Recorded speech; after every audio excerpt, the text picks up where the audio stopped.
Dito po sa lungsod ng Naga, kahit po alam natin na parang na-spare po tayo kasi nasa parteng Cam Norte at saka Albay po yung malakas na ulan since kahapon po. Tayo pa din po ay nagpaabot ng mensahe sa lahat ng Barangay Disaster Risk Reduction Management Council na maghanda po sila, hindi pa kakampante kasi nga po kailangan po talaga nating paghandaan kasi yung panahon mahirap din pong i-predict. But despite of that po na medyo maganda yung panahon kahapon, nag-respond naman po yung mga barangay.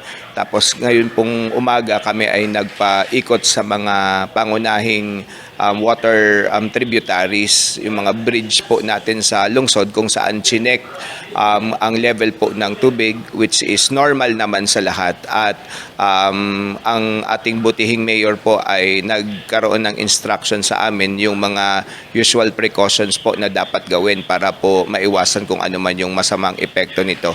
Although ngayong araw po expected na hindi aabot ng 40 millimeter ang ulan na babagsak sa lungsod ng Naga. Alright po. So, sir, nakikita po natin talagang yung iba po ay mga talaga na pumasok po ngayon, which is isa po yung opisina po ninyo. Kumusta po yung ating pong nagiging preparation aside from checking, yung ating pong mga even yung ating pong mga evacuation center? Opo, etong kinakalagyan natin ngayon ay isa sa mga evacuation centers. Nakahanda naman po sila. Kasama po namin ang CSWDO officer.